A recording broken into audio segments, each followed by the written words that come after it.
شہر میں ہر طرف بسنت کی رنگینیاں بکھری ہوئی تھیں۔ 3 گھڑی دن ابھی باقی رہتا تھا۔ 12 دری میں ہنوز سناٹا چھایا تھا۔ احاطے کی 4 دیواری کے اس پار منڈھے کے حزنیہ بول ابھر رہے تھے۔ داڑھی سارنگی کی سنگت پر اس طرح پرسوز آواز میں گا رہے تھے کہ فضا سوگوار ہو گئی تھی۔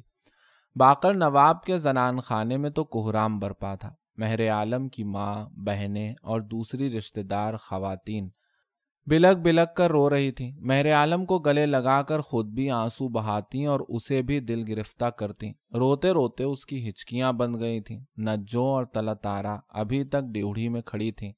طلعت آرا نے اصرار کیا، تو پھر آؤ چھت پر چلیں، بارات اب رخصت ہونے ہی والی ہے۔ معلوم تو ایسا ہی ہوتا ہے۔ نجو نے طلعت آرا کو اوپر جانے سے باز رکھنے کی کوشش کی۔ ذری موکھے سے تو دیکھیے، سب کچھ نظر آ رہا ہے۔ موکھے سے کیا خاک نظر آئے گا؟ سامنے تو دیوار کھڑی ہے۔ دیوار تو ٹوٹی ہوئی ہے، اس کی آڑ سے دیکھیے کتنا صاف نظر آ رہا ہے۔ یہاں کھڑے ہو کر دیکھنا ٹھیک نہیں۔ طلعت آرا نے اپنے خدشے کا اظہار کیا۔ کوئی ماما لونڈی ادھر آ گئی تو مصیبت آ جائے گی۔ تجھے تو خبر ہی ہے کہ ان میں سے ہر ایک آفت کی پرکالہ ہے۔ ایک کی 10 لگا کر اماں جان سے جڑ دے گی۔ وہ سب تو پڑی مستا رہی ہیں۔ بڑی سرکار کربلا جو گئی ہوئی ہیں، اب انہیں کس کا خوف ہے؟ نجو نے صفائی پیش کی۔ نہیں بھائی، ہم تو اوپر ہی جا کر بارات دیکھیں گے۔ طلعت آرا اپنی ضد پر اڑ گئی۔ اس نے ہلکی سی جھلجھلی لی۔ یہاں تو سردی بھی بہت ہے، چھت پر ذری دھوپ بھی کھا لیں گے۔ ہائے اللہ، یہ آج آپ کو کیا دھن سوار ہوئی ہے؟ بار بار اوپر جانے کا نام لے رہی ہیں۔ نجو نے گھبرائے ہوئے لہجے میں کہا۔ آپ بھول گئیں اوپر بڑے نواب صاحب کے ساتھ کیا ہوا تھا؟ وہ اور خوفزدہ ہو گئی۔ یاد آتا ہے تو کلیجہ پھٹتا ہے۔ ہائے، وہ کیسی قیامت کی رات تھی۔ نجو ٹھیک ہی کہہ رہی تھی۔ گرمیوں کے دن تھے۔ بڑے نواب صاحب ان دنوں رات کو اوپر کی منزل پر سوتے تھے۔ سرے شام ہی چھت پر چھڑکاؤ ہوتا، مہتابی کو دھو کر صاف کیا جاتا، کمرے سے نواڑی کا چوڑا چکلا پلنگ نکال کر مہتابی پر ڈالا جاتا، اس پر صاف ستھرا بستر بچھایا جاتا، بستر کی اجلی چادر کو ریشمی ڈوریوں سے پلنگ کے پایوں کے ساتھ باندھ دیا جاتا تاکہ ہوا سے اڑ کر پلٹ نہ جائے اور بستر پر شکنیں نہ پڑیں۔ پلنگ کے نیچے سنگ مرمر کے ترشے ہوئے گول گول خوبصورت ٹکڑے اس طرح رکھ دیے جاتے کہ سرہانہ کسی قدر اونچا رہے۔ بستر پر پلنگ کی چوڑائی کے برابر نرم نرم تکیے لگائے جاتے، ان پر سرخ شال باف چڑھی ہوتی، اوپر تنزیب یا باریک نین سک کے غلاف ہوتے، پہلو میں 2 گول گول گاؤ کی مانند تکیاں بھی رکھی جاتی جن کو کروٹ کے بل لیٹتے ہوئے رانوں کے درمیان دبانے میں آرام ملتا تھا۔ تکیاں رخساروں کے نیچے رکھنے کے لیے بھی استعمال ہوتی تھیں اور نہایت لطف دیتی تھیں۔ رات کو اوڑھنے کے لیے پلنگ کی پائنتی کے جانب ہلکی رضائی یا ریشمی چادر رکھ دی جاتی تھی۔ بستر نہایت سلیقے سے کسی خوشنما پلنگ پوش سے ڈھک دیا جاتا۔ پلنگ پر بستر لگانے کے بعد مچھردانی تان دی جاتی اور اس کے پردے گرا دیے جاتے۔ پلنگ کے سرہانے اونچے پایوں کی چوکی رکھ دی جاتی، اس پر موٹے کپڑے کا تخت پوش بچھا کر خاصدان کے اندر پان کی گلوریاں رکھی ہوتی، چاندی کی چھوٹی چھوٹی کٹوریوں میں عمدہ خوردنی تمباکو، کٹی ہوئی ڈلی اور الائچیاں بھری ہوتی۔ خاصدان سرپوش سے ڈھکا ہوتا۔ پہر رات گزرتی تو نواب صاحب بیگم کے ساتھ خاصہ تناول فرماتے۔ اب وہ صرف دوپہر کا کھانا دیوان خانے میں احباب اور مصاحبین کے ساتھ کھاتے تھے۔ رات کا کھانا نہ صرف وہ پابندی سے زنان خانے میں کھاتے تھے بلکہ دسترخوان بھی جلد ہی بچ جاتا تھا۔ نواب صاحب دیوان خانے کی محفل برخاست ہوتے ہی زنان خانے میں آتے، ان کے پہنچتے ہی دسترخوان لگا دیا جاتا، مامائیں اور خادمائیں جھپاک جھپاک کھانا چن دیتی۔ کھانے سے فارغ ہونے کے بعد آرام کرنے کی غرض سے نواب صاحب چھت پر چلے جاتے۔ حضور بیگم بھی کبھی کبھی ان کے ساتھ ہوتی۔ سن تو ان کا ڈھل چکا تھا مگر جوانی کا ٹھسا ہنوز برقرار تھا۔ ہاتھوں میں موتیے کے گجرے پڑے ہوئے، کانوں میں بیلے کے مہکتے پھول، وہ خوشبو میں بسی ہوئی کلی دار پاجامے کے پائچے سنبھالتی، خرامہ خرامہ آتی۔ نواب صاحب ہاتھ تھام کر محبت سے اپنے پہلو میں بٹھا لیتے۔ وہ خاصدان سے پانوں کی گلوریاں نکال نکال کر خود بھی کلے میں دباتی اور نواب صاحب کو بھی پیش کرتی۔ ایک زمانہ تھا جب حضور بیگم بڑی دھان پان تھیں، چلتی تو کمر پھولوں سے لدی شاخ کی مانند خم کھاتی، نازک اندام ہونے کے ساتھ ساتھ اسی قدر حسین اور دلربا بھی تھی۔ چہرہ ہیرے کی مانند اس طرح جگر جگر کرتا کہ نگاہ نہ ٹھہرتی تھی، آنکھوں میں ستاروں کی کہکشاں جھلملاتی تھی، کھڑی ستواں ناک، گلابی ہونٹ، مسکراتی تو جیسے پھول جھڑتے تھے، پان کھاتی تو سراہی دار گردن کی رگوں میں پیک کی سرخی دوڑتی ہوئی صاف نظر آتی۔ نواب تقی پہلی ہی نظر میں بیوی پر اس طرح فریفتہ ہوئے کہ اللہ رکھی طوائف کے بالا خانے پر آنا جانا بند کر دیا۔ برسوں کا تعلق تھا، باقاعدہ ان کی ملازمت میں تھی، شام ہوتے ہی وہ نہا دھو کر لباس تبدیل کرتے اور خوب بن سنور کر اللہ رکھی کے بالا خانے کی جانب روانہ ہو جاتے۔ اللہ رکھی چوک کے ایک بالا خانے میں رہتی تھی، گاتی تو بہت اچھا نہ تھی مگر نرت بتانے میں جواب نہ تھا، خوش شکل تھی، خوش ادا تھی۔ نواب تقی اس کی ایک ایک ادا پر جان نچھاور کرتے تھے، رات گئے تک اس کے بالا خانے پر بزمارائی ہوتی، کبھی کبھی شب باشی بھی کرتے، مگر حضور بیگم کے حسن جہاں سوز نے ایسا جادو کیا کہ برسوں کی آشنائی لمحوں میں ختم ہو گئی۔ یہ حضور بیگم کے حسن کا اعجاز تھا، ورنہ کہنے والے تو یہاں تک کہتے تھے کہ نواب تقی دنیا چھوڑ سکتے ہیں لیکن اللہ رکھی سے دل کا رشتہ نہیں توڑ سکتے۔ حضور بیگم پر ابھی تک جوانی کی پھبن باقی تھی، چوڑا طباقی چہرہ، گلابی رنگت، غلافی آنکھیں، آواز میں کھرج، جس محفل میں بیٹھ جاتی اس کی رونق دوبالا ہو جاتی، سب سے نمایاں اور پرشکوہ نظر آتی۔ البتہ اب ان کا جسم کسی قدر پھیل کر بھدا ہو گیا تھا، تمام وقت گاؤ تکیے سے لگی بیٹھی رہتی، خواصوں، ماماؤں اور لونڈیوں پر حکم چلاتی، پان پر پان چباتی، دونوں وقت مرغن غذائیں کھاتی، کام کاج اور ہاتھ پاؤں ہلانے سے غرض نہ تھی، ہر کام چشم و ابرو کے اشارے پر ہوتا۔ خواصیں اور خادمائیں ان کی خدمت کے لیے ہر دم حضوری میں رہتی، لہٰذا چربی کی تہ پر تہ چڑھتی چلی گئی، جسم بھاری بھرکم ہو کر پھیل گیا۔ لیکن نواب تقی کی چاہت میں فرق نہ آیا، وہ ہر طرح بیوی کی دلداری کرتے تھے، کوئی بات ناگوار خاطر بھی گزرتی تو طرح دے جاتے، دل آزاری سے حد الوسع گریز کرنے کی کوشش کرتے۔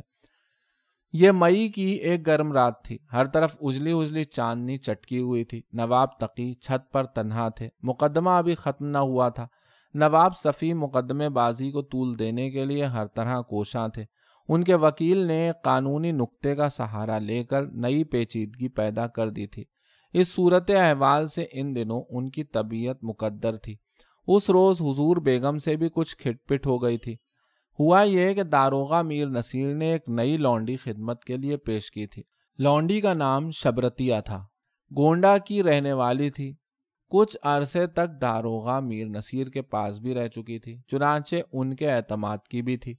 بارہ دری میں جب آئی تو فاقوں کی ماری مریل چھپکلی نظر آتی تھی، مگر جب کھانے کو پیٹ بھر ملا اور بارہ دری کی ہوا لگی تو دیکھتے ہی دیکھتے ایسی کینچلی بدلی کہ گدر انار معلوم ہوتی۔ عمر 16 برس سے زیادہ نہ تھی، اس کی صورت شکل بھی واجبی سی تھی، رنگ بھی سانولا تھا، البتہ جسم سڈول اور خوب کسا ہوا تھا۔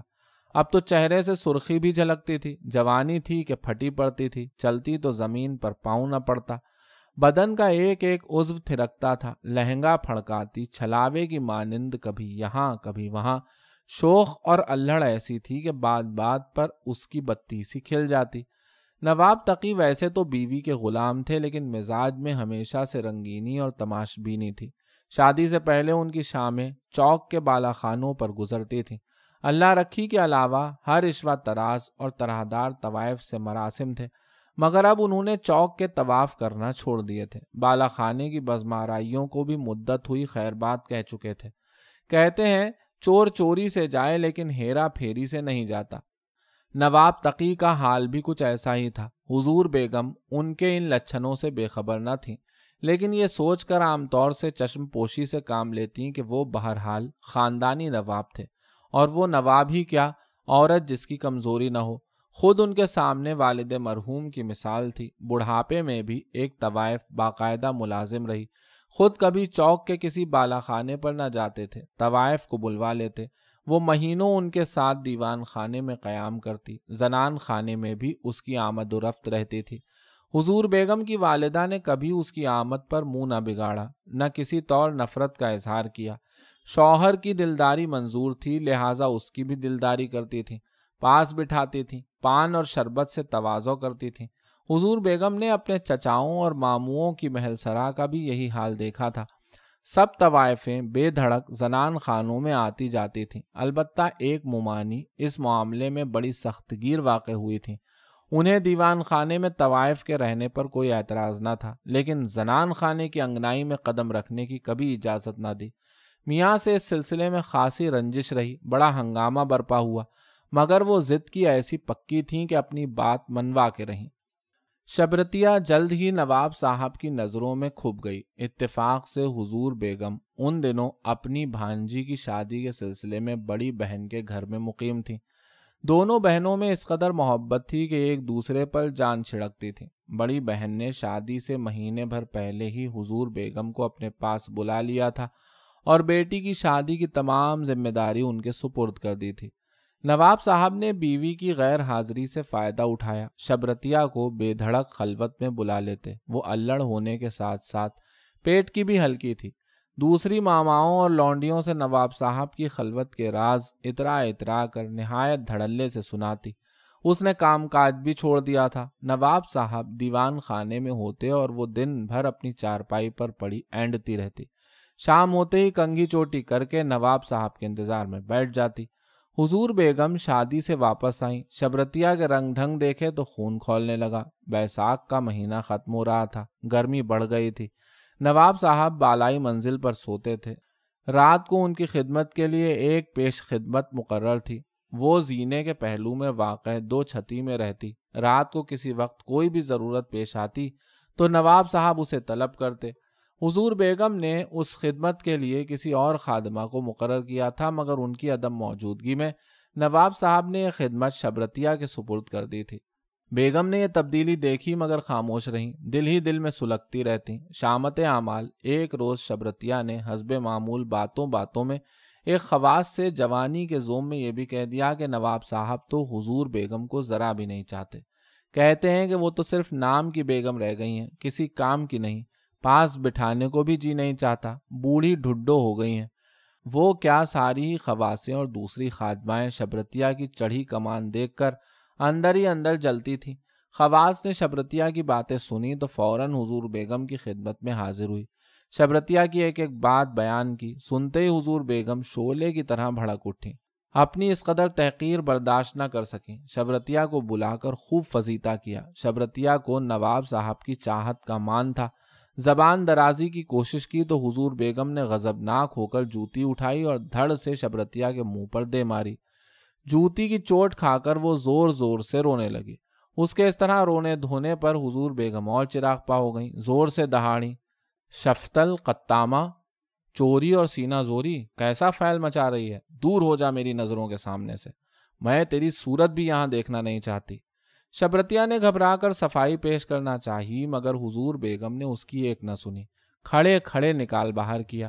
وہ روتی پیٹتی دیوان خانے میں پہنچی۔ دوپہر کا وقت تھا، نواب صاحب اپنے کمرے میں آرام کر رہے تھے، لیکن داروغہ میر نصیر اتفاق سے موجود تھے۔ ویسے بھی ان کا اب بیشتر وقت مقدمے بازی کی جوڑ توڑ اور بھاگ دوڑ میں یا نواب صاحب کی حاضر باشی میں گزرتا تھا۔ حضور بیگم کی جائیداد کی دیکھ بھال کے لیے انہوں نے نواب صاحب کی اجازت سے غلام صفدر خاں کو اپنے نائب کے طور پر مقرر کر دیا تھا۔ 2-4 ماہ بعد خود بھی علاقے کا دورہ کر لیتے۔ البتہ فصلوں کی کٹائی کے وقت وصولی کے لیے وہ ہمیشہ موجود رہتے۔ شبرتیہ نے ان سے فریاد کی۔ میر نصیر کی اس کے ساتھ پہلے ہی آشنائی تھی، وہ اسے اعلی کار کے طور پر استعمال کرتے تھے۔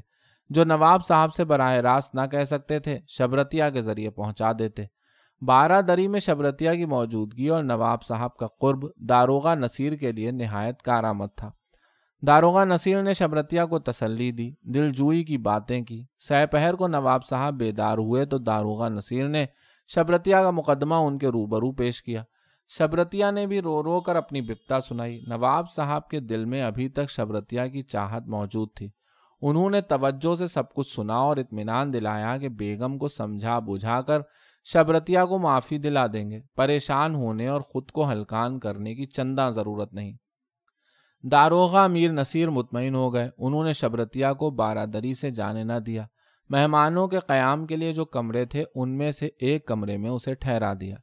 میر منشی زوار حسین بھی اس وقت موجود تھے۔ انہوں نے سارا قضیہ دیکھا اور سنا۔ داروغہ نصیر نے شبرتیا کی جس طرح کھلم کھلا طرفداری کی اس کا بھی بخوبی اندازہ لگایا، مگر خاموش رہے، مطلق دخل نہ دیا۔ میر نصیر سے پہلے ہی وہ خار کھاتے تھے۔ ایک زمانہ تھا کہ انہیں نواب صاحب کا اس قدر قرب حاصل تھا کہ ہر معاملے میں ان سے مشورہ کرتے، ان کی مرضی اور منشا کے بغیر کوئی کام نہ ہوتا۔ لیکن میر نصیر نے نواب صاحب کو اب اس طرح اپنی مٹھی میں لے لیا تھا کہ میر منشی زوار حسین بالکل عضو معطل ہو کر رہ گئے تھے۔ مشورہ درکنار، اب نواب صاحب ان سے سیدھے منہ بات بھی نہ کرتے تھے۔ ان کے اس ادبار اور خواری کا سبب صرف اور صرف میر نصیر تھے، جو ہر وقت ان کی کاٹ میں لگے رہتے تھے۔ میر منشی زوار حسین بھی طاق میں تھے کہ کوئی موقع ہاتھ آئے اور وہ داروغہ نصیر کو نیچا دکھائیں۔ شبرتیا کے قضیے نے یہ موقع فراہم کر دیا۔ وہ حضور بیگم کو میر نصیر کی طرف سے بدگمان کر سکتے تھے، جن کی جائیداد اور زمینداری کے اب وہ منتظم اعلیٰ تھے۔ زوار حسین نے حضور بیگم کی خواص گلبدن کو اعتماد میں لیا اور اسے ایک ایک بات بتا دی۔ اس نے حضور بیگم کو فوراً صورتحال سے آگاہ کر دیا۔ پہر رات گزری، محفل برخاست ہوئی۔ نواب صاحب دیوان خانے سے اٹھ کر زنان خانے میں گئے۔ ان کے پہنچتے ہی دسترخوان لگا دیا گیا۔ بیگم معمول کے مطابق نواب صاحب کے ساتھ دسترخوان پر آ کر بیٹھ گئیں۔ نواب صاحب نے کھانے کے دوران میں شبرتیا کی بات چھیڑی۔ مسکرا کر بولے، سنائے بیگم، آپ نے ہماری پیش خدمت شبرتیا کو ملازمت سے برطرف کر دیا ہے۔ انہوں نے قدر تأمل کیا، پھر نرم لہجے میں گویا ہوئے، اس سے ایسا کیا قصور سرزد ہو گیا جو آپ اس قدر ناراض ہو گئیں؟ بیگم پہلے ہی جلی بھنی بیٹھی تھی۔ ان کے مخبر مطلع کر چکے تھے کہ شبرتیا نواب صاحب کے روبرو فریادی ہوئی ہے اور ابھی تک دیوان خانے میں ٹھہری ہے۔ انہوں نے بے نیازی سے جواب دیا، کم بخت، کام کی نہ کاج کی، ہر دم ٹھیٹھی کرتی رہتی تھی۔ میں نے اس کی حرام خوری بہت برداشت کی، لیکن پانی اب سر سے اونچا ہو چکا تھا۔ ان کے لہجے میں جھلاہٹ تھی۔ غصہ تھوک دیجئے، اسے ایک موقع اور دیجئے، وہ خود بہت نادم ہے۔ نواب صاحب نے نرمی سے کہا۔ تو گویا وہ آپ کے پاس فریاد لے کر پہنچی تھی؟ بیگم نے تیکھی نظروں سے نواب صاحب کو دیکھا۔ بڑی ہمدردی ہے آپ کو اس سے؟ کیوں نہ ہو، سر پر بھی تو آپ ہی نے چڑھا رکھا ہے۔ بیگم، آپ تو ناحق بدگمانی میں مبتلا ہو جاتی ہیں۔ نواب صاحب نے صفائی پیش کرنے کی کوشش کی۔ مجھ سے تو داروغہ میر نصیر نے اس کی سفارش کی تھی۔ کیوں نہ سفارش کریں گے؟ وہی تو اس شتاح کو لے کر آئے تھے۔ بیگم جل کر بولی، بہرحال میں تو اب اس کی صورت دیکھنے کی بھی روادار نہیں۔ نواب صاحب نے دبی زبان سے اصرار کیا، داروغہ نصیر کی سفارش پر خصوصیت کے ساتھ زور دیا، مگر بیگم اور بھڑک اٹھیں۔ نواب صاحب نے سمجھانے بجھانے کی کوشش کی، لیکن وہ شبرتیا کی ملازمت بحال کرنے پر کسی طور رضامند نہ ہوئیں۔ اس وقت تو بات آئی گئی ہو گئی، مگر حضور بیگم کی برہمی کم نہ ہوئی۔ داروغہ نصیر سے وہ پہلے ہی خوش نہ تھیں۔ شبرتیا کے سلسلے میں انہوں نے جو وتیرہ اختیار کیا تھا اس نے جلتی پر تیل کا کام کیا۔ وہ ان کی جاگیر اور جائیداد کے منتظم ہونے کی حیثیت سے ایک طرح سے ان کے ذاتی ملازم تھے۔ حضور بیگم کو اس قدر طیش آیا کہ دوسرے روز داروغہ نصیر کو بھی ملازمت سے برطرف کر دیا۔ نواب صاحب بہت سٹ پٹائے، لینے کے دینے پڑ گئے۔ شبرتیا کے ساتھ ساتھ داروغہ نصیر کا بھی پتہ کٹ گیا۔ وہ نواب صاحب کے نہایت بااعتماد آدمی تھے، ہر معاملے میں ان سے مشورہ کرتے تھے، رازدار بھی تھے، اور ایسے رازدار تھے کہ نواب صاحب کے ان رازوں سے بھی واقف تھے جن سے حضور بیگم بھی واقف نہ تھیں، اور مقدمے بازی کے داؤ پیچ کے تو ایسے ماہر تھے کہ وکیل بھی ان کی قانونی سمجھ بوجھ کے قائل تھے۔ نواب صاحب نے بیگم کو منانے کی لاکھ کوشش کی، شبرتیا کی سفارش سے بھی دستبردار ہو گئے، مگر وہ داروغہ نصیر کو دوبارہ ملازم رکھنے پر رضامند نہ ہوئیں۔ ان کا نام سنتے ہی بھڑک اٹھتی، غیظ و غضب کے عالم میں ہزاروں صلواتیں سناتی۔ نواب صاحب بیگم کو کسی طور رام کرنے میں کامیاب نہ ہو سکے۔ شبرتیا کے ساتھ ساتھ داروغہ نصیر کا بھی 12 دری سے رشتہ ختم ہو گیا۔ ان کی برطرفی سے کوئی خلا نہ پیدا ہوا۔ حضور بیگم کی جائیداد اور املاک کی دیکھ بھال کے لیے غلام صفدر خاں موجود ہی تھے۔ میر منشی زوار حسین کے اختیارات بحال ہو گئے۔ مقدمے کی پیروی ایک بار پھر ان کے سپرد کر دی گئی۔ وہ زیادہ مستعدی اور لگن سے ہر خدمت انجام دینے لگے۔ نواب تقی کو میر نصیر کی علیحدگی کا جس قدر ملال تھا، زوار حسین اسی قدر مسرور اور شادماں تھے۔ ان کے وہم و گمان میں بھی نہ تھا کہ میر نصیر سے اتنی جلدی چھٹکارا مل جائے گا۔ داروغہ نصیر چند روز تو ملازمت سے برطرف ہونے کے بعد گھر پر خاموش بیٹھے رہے، پھر انہوں نے 12 دری کے چکر کاٹنا شروع کر دیے۔ نواب صاحب کی منت سماجت بھی کرتے، بار بار صفائی پیش کرتے، مگر نواب صاحب مجبور تھے۔ بیگم کے سامنے داروغہ نصیر کا نام بھی لیتے تو ان کی تیوری پر بل پڑ جاتے۔ ملازمت پر بحال کرنا تو درکنار، انہیں داروغہ نصیر کا نام تک سننا گوارا نہ تھا۔ نواب صاحب نے داروغہ نصیر سے اپنی مجبوری اور بیگم کی شدید برہمی کا صاف صاف اظہار کر دیا۔ وہ ان سے ہمدردی بھی رکھتے تھے، مگر ان کے معاملے میں بیگم کے سامنے ان کی ایک نہیں چل رہی تھی۔ داروغہ نصیر مایوس ہو کر چلے گئے۔ وہ ایسے دل برداشتہ ہو کر گئے کہ ان کے رویے سے صاف عیاں تھا کہ آئندہ نہیں آئیں گے۔ میر نصیر ایک شام پھر نواب صاحب کے پاس پہنچے، تخلیے میں ان سے بات کرنے کی درخواست کی۔ نواب صاحب انہیں علیحدہ کمرے میں لے گئے۔ میر نصیر کے چہرے سے پریشانی عیاں تھی۔ نواب تقی نے ان کا چہرہ غور سے دیکھتے ہوئے پریشانی کا سبب پوچھا۔ میر صاحب، آج کچھ پریشان نظر آ رہے ہو، خیریت تو ہے؟ سرکار، پریشانی کی بات ہی ہے۔ میر نصیر بجھے ہوئے لہجے میں بولے، حضور میرا حال آپ سے کیا چھپا ہے، عیالدار ہوں، آپ کی سرکار سے جو تنخواہ ملتی تھی وہ بھی آپ کے علم میں ہے، کچھ پس انداز کرنے کی گنجائش ہی نہ تھی، بیوی کے پاس جو ٹون چھلا تھا اسے بیچ کر کام چلا رہا ہوں، اس کے بعد گرہستی کا جو سامان ہے اسے فروخت کرنے کی نوبت آ جائے گی۔ نواب صاحب تذبذب میں پڑ گئے، بیوی کے سخت رویے سے وہ بخوبی آگاہ تھے۔ میر نصیر اپنی پریشان حالی بیان کر کے دوبارہ ملازمت پر آنا چاہتے تھے، اور نواب تقی کے لیے ایسا کرنا ممکن نہ تھا۔ بیوی سے ان کے لیے جو کچھ کہہ سکتے تھے کہہ چکے تھے۔ مقدمہ شروع ہونے کے بعد بیوی کی جائیداد اور املاکی کے سہارے گزر بسر ہو رہی تھی۔ وہ اپنی اس کمزوری سے بخوبی واقف تھے، لہٰذا بیوی سے اور زیادہ دبنے لگے تھے۔ میر نصیر نے نواب تقی کو خاموش پایا تو خود ہی سکوت توڑا، کہنے لگے، آج تو میں آپ سے ایک خاص بات عرض کرنے کے لیے حاضر ہوا تھا۔ خاص بات؟ نواب تقی نے چونک کر پوچھا۔ میر صاحب، ایسی کیا خاص بات ہے؟ تردد کی ضرورت نہیں، صاف صاف بیان کیجیے۔ چند روز قبل نواب صفی نے مجھے بلایا تھا، داروغہ میر نصیر نے دبی زبان سے بتایا۔ اچھا؟ نواب صاحب نے حیران و پریشان ہو کر اپنے فوری رد عمل کا اظہار کیا۔ تو پھر تم ان کے پاس گئے تھے؟ جی ہاں، گیا تو تھا، داروغہ میر نصیر نے جھجکتے ہوئے جواب دیا۔ نواب صاحب نے کریت کر پوچھا، کیا کہتے تھے وہ؟ میر نصیر نے اس دفعہ بھی دبی زبان سے بتایا، فرماتے تھے، نواب تقی نے تمہارے ایسے کام کے آدمی کی قدر نہ کی، میرے پاس آ جاؤ، جو تنخواہ ان کی سرکار سے پاتے تھے اس سے دگنی ملے گی۔ میر نصیر نے یہ بات بھی سچ ہی کہی تھی۔ نواب صفی مقدمے کے سلسلے میں میر نصیر کی اہمیت سے واقف تھے، وہ انہیں اپنے پاس ملازم رکھنے کے خواہاں تھے۔ اگر میر نصیر ان کے پاس چلے جاتے تو مقدمے میں نہایت مددگار ثابت ہو سکتے تھے۔ نواب تقی کو پہلے ہی اس امکان کا دھڑکا تھا۔ میر نصیر کی بات سن کر وہ پریشان ہو گئے۔ پریشان ہونے کی بات ہی تھی، میر نصیر ان کے مقدمے کے ہر راز سے واقف تھے۔ سچ تو یہ ہے کہ مقدمے کی پیروی میں اب وہی پیش تھے۔ نواب صاحب نے دھڑکتے دل سے دریافت کیا، میر صاحب، تم نے کیا جواب دیا؟ سرکار کا برسوں نمک کھایا ہے، مجھ سے یہ گوارا نہ ہوا۔ میر نصیر نے اس بار ذرا جمع کر بات کی، گردن اونچی کر کے نواب تقی کو اپنی وفاداری کا یقین دلایا، ہاتھ جوڑ کر ان سے عرض کیا کہ مجھ سے ایسی توقع نہ رکھیں۔ نواب تقی خوشی سے چہک کر بولے، میر نصیر، مجھے تم سے یہی توقع تھی۔ انہوں نے ایک بار پھر صفائی پیش کی، تمہیں میری مجبوری کا علم ہے، کیا کروں؟ بیگم کے دل میں تمہاری طرف سے اس قدر کدورت بھری ہے کہ وہ کسی طور آمادہ ہی نہیں ہوتی، معلوم نہیں کس نے ان کو اتنا برگشتہ کر دیا۔ یہ گویا نواب صاحب کی طرف سے دوسرے لفظوں میں انکار تھا، پہلے بھی وہ اس طرح اپنی مجبوری اور حضور بیگم کی ضد کا اظہار کر چکے تھے۔ میر نصیر کو توقع تھی کہ نواب صفی کی پیشکش کے بارے میں اطلاع ملتے ہی نواب تقی انہیں ملازمت پر بحال کرنے کے لیے آمادہ ہو جائیں گے۔ وہ حضور بیگم کے سامنے نواب تقی کو اتنا مجبور نہ سمجھتے تھے جس کا وہ اظہار کر رہے تھے۔ ان کا خیال تھا کہ نواب تقی اگر اپنی بات پر اڑ جائیں تو حضور بیگم کو بادل نخواستہ ہتھیار ڈالنا ہی پڑیں گے۔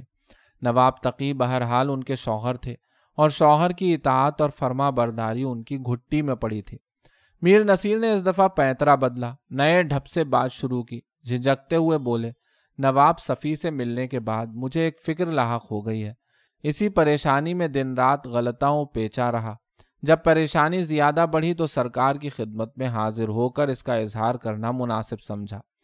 نواب صاحب کو ایک بار پھر تشویش لاحق ہوئی، گھبرا کر استفسار کیا، میر نصیر، ایسی پریشانی کی کیا بات ہے؟ کھل کر بتاؤ۔ سرکار، مجھے نواب صفی کی باتوں سے اندازہ ہوا کہ انہیں آپ کی والدہ ماجدہ کے نکاح نامے کے جعلی ہونے کا شبہ ہو گیا ہے۔ وہ اس کا سراغ لگانے کی ٹوہ میں ہے۔ میر نصیر نے اس دفعہ سیدھی سیدھی دھمکی سے کام لیا۔ جس وقت یہ گفتگو ہو رہی تھی نواب صفی کے وکیل رام نارائن اوستی بھی موجود تھے۔ انہوں نے فرمایا کہ جعلی دستاویز کو اصل ظاہر کرنے والے کے لیے تعزیرات ہند کی دفعہ 471 کی روح سے 10 سال قید اور جرمانے کی سزا مقرر کی گئی ہے۔ اس دھمکی کا وہی اثر ہوا جس کی میر نصیر کو توقع تھی۔ 10 سال قید کی سزا کے تصور ہی سے نواب تقی لرزہ براندام ہو گئے۔ ہوش و حواس بجا نہ رہے، دل زور زور سے دھڑکنے لگا، چہرے پر مردنی چھا گئی۔ انہوں نے صرف ہوں کی اور گہری فکر میں ڈوب گئے۔ میر نصیر نہایت گھاگ اور چلتے پرزا تھے۔ نواب تقی کو اس قدر پریشانی کے عالم میں پایا تو نیا انچھر پھینکا۔ دبی زبان سے بولے، سرکار، میرے منہ میں خاک، خدا نہ خواستہ یہ راز افشا ہو گیا تو سخت پریشانی کا باعث ہوگا۔ اب تک تو دیوانی مقدمہ تھا، نکاح نامہ جعلی ثابت ہو گیا تو آپ کے خلاف جعل سازی کے الزام میں فوجداری مقدمہ قائم ہو سکتا ہے۔ میر نصیر نے نواب صاحب کے رہے سہے حواس بھی گم کر دیے۔ سرکار، مصیبت یہ ہے کہ اس مقصد کے لیے وہ مجھے آلہ کار کے طور پر استعمال کرنا چاہتے ہیں۔ میر نصیر نے اپنی اہمیت جتائی۔ میں نے تو صاف انکار کر دیا تھا مگر وہ باز نہ آئے۔ اور کیا کہا انہوں نے؟ نواب تقی نے گھبرا کر پوچھا۔ میر نصیر کو بخوبی اندازہ ہو گیا تھا کہ نواب تقی اب پوری طرح ان کی گرفت میں آ چکے ہیں۔ حقیقت یہ تھی کہ نواب صفی نے نکاح نامے کے جعلی ہونے کے بارے میں کوئی تذکرہ نہیں کیا تھا۔ وہ صرف میر نصیر کو ملازم رکھ کر مقدمے کی پیروی میں خاطر خواہ فائدہ حاصل کرنا چاہتے تھے، مگر میر نصیر ان کی ملازمت کرنا نہ چاہتے تھے۔ نواب صاحب کی ملازمت میں انہیں اتنے وسیع اختیارات حاصل تھے کہ ان کے پاؤبارہ تھے۔ حضور بیگم کی جائیداد اور زمینداری کا سارا انتظام ان کے ہاتھ میں تھا۔ جو جی چاہتا کرتے تھے، ایک خرچ کرتے تھے 10 بتاتے تھے۔ بظاہر ہر وقت اپنی پریشان حالی بیان کرتے رہتے تھے مگر ان کے گھر میں گویا خون برس رہا تھا۔ نواب صاحب دوسرے نوابوں اور رئیسوں کی طرح اپنی تفریحات اور مشاغل میں ڈوبے رہتے تھے، پلٹ کر کبھی زمینداری کی جانب دیکھنے کی زحمت گوارا نہ کی۔ میر نصیر پر اس قدر اعتماد تھا کہ انہوں نے آمد و خرچ کا جو حساب کتاب پیش کیا اسے آنکھیں بند کر کے تسلیم کر لیا۔ میر منشی زوار حسین نے دبی زبان سے کئی بار اصل حقیقت بتانے کی کوشش بھی کی مگر نواب صاحب نے ان کی مطلق حوصلہ افزائی نہ کی۔ میر نصیر نے ایسا رنگ جمایا تھا کہ ان کے خلاف نواب صاحب کو کچھ سننا گوارا نہ تھا۔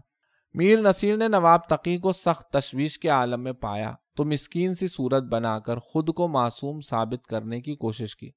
سرکار، کیا عرض کروں، کس مصیبت میں گرفتار ہوں۔ نواب صفی نے تو میری خدمات حاصل کرنے کے لیے کوئی دقیقہ اٹھا نہ رکھا۔ ظلم یہ کیا کہ اپنے اعتماد کی ایک بوڑھی خراٹ ملازمہ کو میرے گھر بھیجا۔ اس نے میری اہلیہ کو ایسی پٹی پڑھائی، ایسے سبز باغ دکھائے کہ وہ اس کے دام میں آ گئیں۔ ہر دم گھر کی پریشانی کا رونا روتی رہتی ہیں۔ ان کا اصرار ہے کہ میں نواب صفی کی ملازمت فوراً قبول کر لوں۔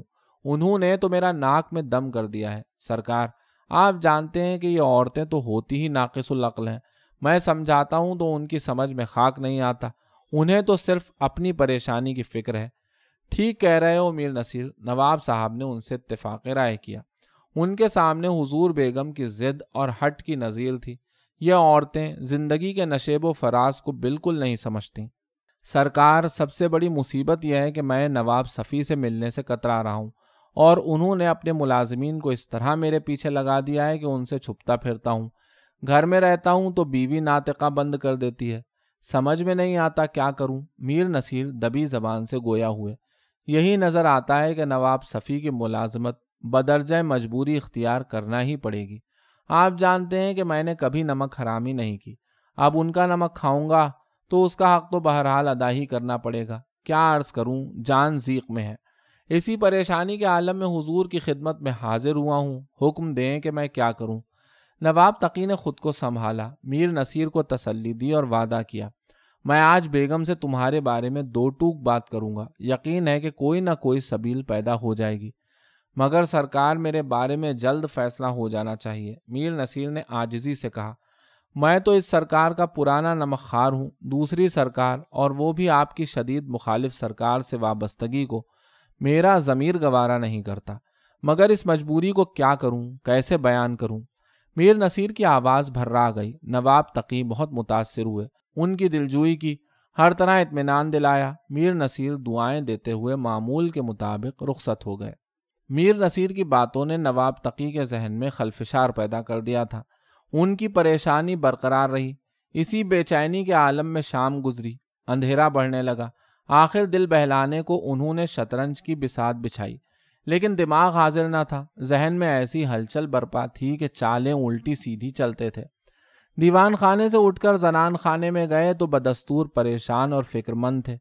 دسترخوان بچھا، کھانا چنا گیا، مگر وہ پریشانی میں کھانا بھی ٹھیک سے نہ کھا سکے۔ 2-4 لقموں کے بعد ہی ہاتھ کھینچ لیا۔ حضور بیگم نے پوچھا، آج تو آپ نے کچھ بھی نہیں کھایا، خیریت تو ہے؟ طبیعت کیسی ہے؟ ہاں، طبیعت میں کچھ انقباض ہے۔ نواب صاحب نے کھل کر بات نہ کی۔ اوپر چلیے، تخلیے میں کچھ ضروری بات کرنا ہے۔ بیگم کی تیوری پر بل پڑ گئے، تیکھے لہجے میں بولی، مجھے اطلاع مل چکی ہے کہ داروغہ نصیر شام کو آپ کے پاس آئے تھے، انہی کے بارے میں بات کرنا چاہتے ہیں نا؟ آپ کا قیاس درست ہے، نواب صاحب انکار نہ کر سکے، میں انہی کے بارے میں بات کرنا چاہتی ہوں۔ میں کہتی ہوں اللہ اللہ کر کے اس مصیبت سے چھٹکارا ملا ہے۔ بیگم نے ترش روئی سے کہا، آپ کی آنکھوں پر تو جیسے اس نے پٹی باندھ دی ہے، دونوں ہاتھوں سے لوٹ رہا تھا۔ وہ دن دور نہیں تھا کہ ساری زمینداری ہڑپ کر جاتا۔ ان کا لہجہ قدرے نرم پڑ گیا۔ غلام صفدر خان اچھا بھلا کام کر رہے ہیں، کچھ بوڑھے تو ضرور ہیں مگر دیانتدار اور محنتی ہیں، اب ان کو ہٹا کر میر نصیر کو دوبارہ مقرر کرنے کی کیا تک ہے؟ آپ کو کیا خبر مقدمے کے سلسلے میں مجھے میر نصیر کی کس قدر ضرورت ہے؟ نواب صاحب نے میر نصیر کی اہمیت جتانے کی کوشش کی۔ مقدمے کی تمام پیروی وہی کر رہے تھے۔ اے آپ کو تو وہم ہو گیا ہے، میر نصیر کہاں کا ایسا قانون داں ہو گیا ہے کہ اس کے بغیر کام ہی نہیں چل سکتا۔ میر منشی زوار حسین تو موجود ہیں، پہلے بھی وہی پیروی کرتے تھے۔ میر نصیر کو خدا معلوم کیا سوچ کر آپ نے ان کی جگہ لگا دیا تھا۔ اور 100 باتوں کی ایک بات یہ ہے کہ وکیل آخر کس مرض کی دوا ہے، اس سے کام نہیں چلتا تو دوسرا وکیل کھڑا کر دیجئے۔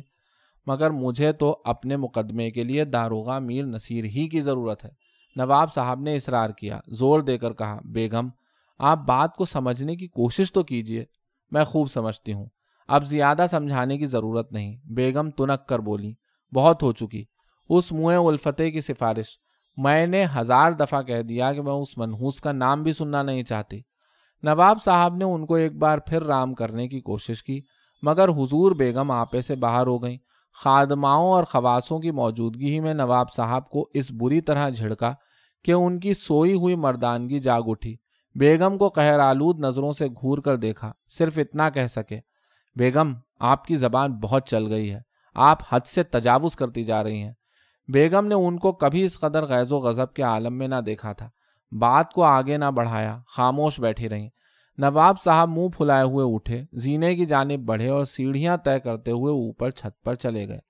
کچھ دیر بے چینی کے عالم میں ٹہلتے رہے، پھر آرام کرنے کی غرض سے بستر پر لیٹ گئے، مگر بے چینی کم نہ ہوئی۔ بار بار خاصدان سے گلوریاں نکال نکال کر کھاتے رہے، بے قراری سے پہلو بدلتے رہے، ذہنی الجھن کسی طور کم نہ ہوتی تھی۔ میر نصیر خطرہ بن کر سر پر سوار تھے۔ بیگم کو اس خطرے کی بنیادی وجہ سے آگاہ بھی کرنا نہ چاہتے تھے۔ جعلی نکاح نامے کے بارے میں انہوں نے اب تک نہ بیگم سے کوئی ذکر کیا تھا، نہ کرنا چاہتے تھے۔ اس میں سراسر ان کی سبکی تھی۔ خدشہ تھا کہ وہ بیگم کی نظروں میں گر جائیں گے۔ یہ نہ صرف ان کی عزت و وقار کا معاملہ تھا، بلکہ ان کی والدہ مرحومہ کی ناموس پر بھی حرف آتا تھا۔ رات آدھی ہو گئی، چاند دھیرے دھیرے مغرب کی جانب ڈھلنے لگا۔ نواب صاحب پر رفتہ رفتہ غنودگی طاری ہونے لگی، ان کی آنکھ لگ گئی، وہ گہری نیند سو گئے۔ دفتن کسی آہٹ سے ان کی آنکھ کھل گئی، سرہانے کی جانب ہلکی سی چاپ سنائی دی۔ انہوں نے فوراً آنکھیں کھول دیں۔ صاحبان کے نیچے اندھیرے میں ایک انسانی سایہ لہراتا نظر آیا۔ ہر طرف کافور کی تیز بو پھیلی ہوئی تھی۔ چند لمحے تک وہ دم بخود آنکھیں کھولے لیٹے رہے، پھر گھبرا کر اٹھ بیٹھے اور زیر لب نعت علی پڑھنے لگے۔ ان کا دل زور زور سے دھڑک رہا تھا۔ انہوں نے سہمی ہوئی نگاہوں سے دیکھا، زرد زرد چاندنی میں کوئی سفید کفن لپیٹے ہوئے مشرقی دیوار کی اوٹ میں اس طرح چل رہا تھا کہ جسم سے لپٹے ہوئے کفن کا نچلا حصہ فرش پر گھسٹتا جا رہا تھا اور اس کی سرسراہٹ رات کے سناٹے میں صاف سنائی دے رہی تھی۔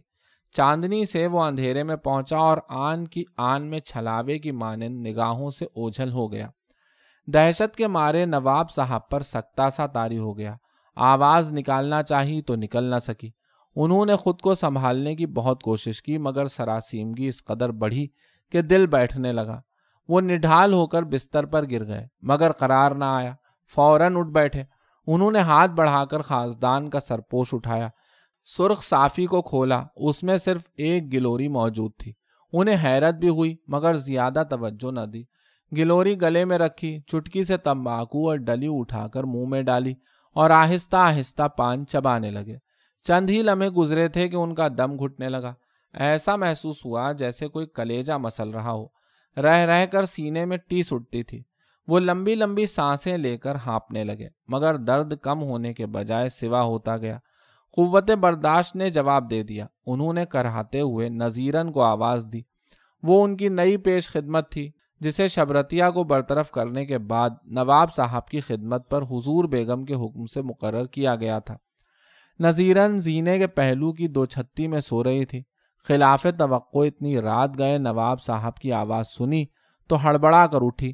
وہ ادھیڑ عمر کی پرانی خادمہ تھی۔ اس نے جلدی جلدی سیڑھیاں طے کی، ہانپتی کانپتی نواب صاحب کے پاس پہنچی۔ نواب صاحب دونوں ہاتھوں سے سینہ دبائے ہوئے تھے۔ انہوں نے پھولی ہوئی سانس قابو میں کرتے ہوئے کہا، نذیرن، بیگم کو بلاؤ۔ یہ کہہ کر وہ بستر پر کروٹیں بدلنے لگے۔ نذیرن ان کی اس قدر غیر حالت دیکھ کر پریشان ہو گئی۔ گھبرائی ہوئی نیچے پہنچی، حضور بیگم کو جگا کر نواب صاحب کا حال بتایا۔ وہ بدحواس ہو کر اوپر پہنچی۔ نواب صاحب کو بستر پر تڑپتے دیکھ کر ان کے ہوش اڑ گئے۔ حال پوچھا تو نواب صاحب نے رک رک کر سارا ماجرا بیان کر دیا۔ دیکھتے ہی دیکھتے گھر کے سارے افراد کوٹھے پر پہنچ گئے۔ ہر طرف کھلبلی مچ گئی۔ حضور بیگم نے ایک لونڈی کو مردانے میں بھیجا کہ کسی ملازم کو حکیم صاحب کی طرف دوڑائے۔ فوراً ان کو بلا کر لائے۔ نواب صاحب کی حالت دم بدم غیر ہوتی گئی۔ خون کی ایک قے ہوئی، بستر کی اجلی چادر پر خون ہی خون نظر آنے لگا۔ قے کے ساتھ ہی نبضیں چھوٹ گئیں، آنکھیں پتھرا گئیں، من کا ڈھلک گیا۔ حکیم صاحب کے پہنچنے سے پہلے ہی نواب تقی دنیا سے رخصت ہو چکے تھے۔ 12 دری میں کوہرام برپا ہو گیا۔ اس ہولناک سانحے کے بعد کسی نے کوٹھے کی جانب جھانک کر بھی نہ دیکھا۔ وہاں ہر وقت ہو کا عالم طاری رہتا تھا۔ نواب صاحب کا تمام سامان کمروں میں رکھ کر دروازے بند کر دیے گئے اور ان میں قفل ڈال دیے گئے۔ حضور بیگم کا خیال ہے کہ اوپر کی منزل پر جنوں کا گزر ہے۔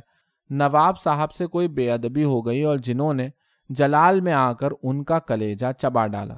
اب اکثر رات کے سناٹے میں چھت پر قدموں کی ہلکی ہلکی آہٹ سنائی دیتی۔ تاریک راتوں میں دبے دبے قہقہے ابھرتے اور پھر گھر بھر میں عود و عنبر کی تیز خوشبو پھیل جاتی۔ عام طور سے یہ سب کچھ نوچندی کو ہوتا تھا۔